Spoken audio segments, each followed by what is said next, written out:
Hello बच्चों, इस video में आज हम एक क्वेश्चन डिस्कशन करेंगे जो जेई 2024 में आया था 6/4/24 को शिफ्ट 2 में। तो अगर इसमें हम यूजुअल मेथड से जाते हैं और जो भी इसमें बोला गया अगर हम वो सीधा सीधा करने लगते हैं तो ये काफ़ी लेंदी होगा। हमने भी जो इसका कैटेगराइज किया है वो रेड का मतलब क्या है कि टफ कैटेगरी में डाला हुआ है इस क्वेश्चन को। बट अगर एक हम सिंपल ऑब्जर्वेशन कर लें and definitely I do believe कि ये जो ऑब्जर्वेशन है वो इजी नहीं है, तो फिर हमारा ये क्वेश्चन बहुत जल्दी सॉल्व हो जाएगा। तो पहले क्वेश्चन पढ़ते हैं। इसने बोला कि लेट ए बराबर 1 से लेके 5 तक R be a relation on ए।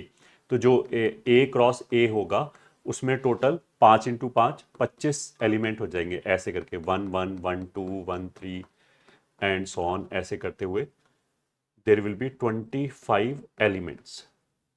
ठीक है। अच्छा, वो जो एलिमेंट्स होंगे वो किस टाइप के होंगे? या तो अल्फा अल्फा टाइप होगा, या अल्फा कॉमा बीटा टाइप होगा, या बीटा कॉमा अल्फा टाइप होगा। ठीक है।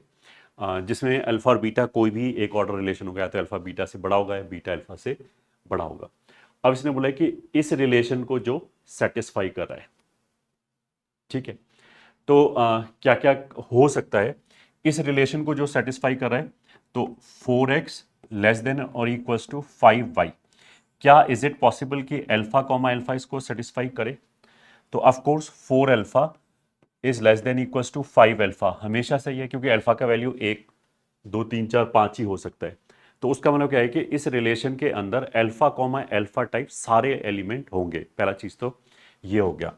फिर दूसरा क्या हो गया कि क्या ये पॉसिबल है कि alpha comma beta and beta comma alpha दोनों ही ना हो? अगर दोनों ही नहीं है तो देखो, अल्फा कॉमा बीटा के लिए सही नहीं है तो उल्टा सही होगा। मतलब 4 alpha will be greater than 5 beta, और बीटा कॉमा अल्फा भी इसके अंदर नहीं है तो फिर बीटा कॉमा अल्फा के लिए भी उल्टा सही होगा। मतलब 4 beta should be greater than 5 alpha. तो जब पॉजिटिव है सब कुछ तो मल्टीप्लाई कर सकते हैं, तो याद जाएगा 16 alpha beta is greater than 25 alpha beta. That means 16 is greater than 25, जो ऑफ कोर्स पॉसिबल नहीं है। तो ये वाला जो केस है वो पॉसिबल नहीं है कि अल्फा बीटा भी ना हो और बीटा अल्फा भी ना हो। उसका मतलब क्या है कि इसमें अल्फा या तो दोनों ही होगा, alpha beta and beta alpha दोनों ही होगा, या फिर एक होगा कि अल्फा बीटा और बीटा अल्फा में से एग्जैक्टली एक है, दूसरा नहीं है।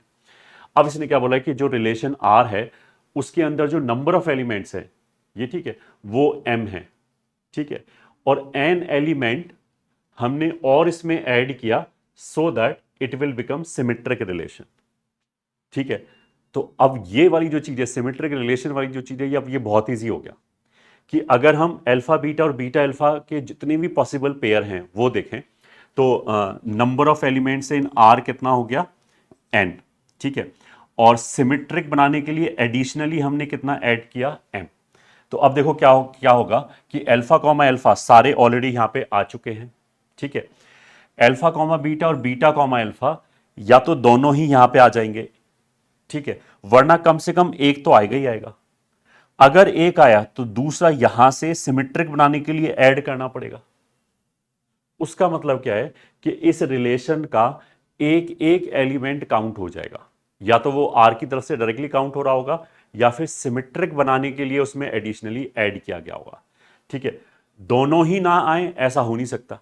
ये ठीक है, तब तो पंगा हो जाता है। अगर दोनों ही नहीं आते तो फिर क्या है कि अगर मान लिया 1,3 और 3,1 दोनों ही नहीं आए तो विदाउट उसके भी सिमेट्रिक रिलेशन बनाया जा सकता है। बट यहां पे तो क्या है, because each and every element of A cross A will be counted in M plus N.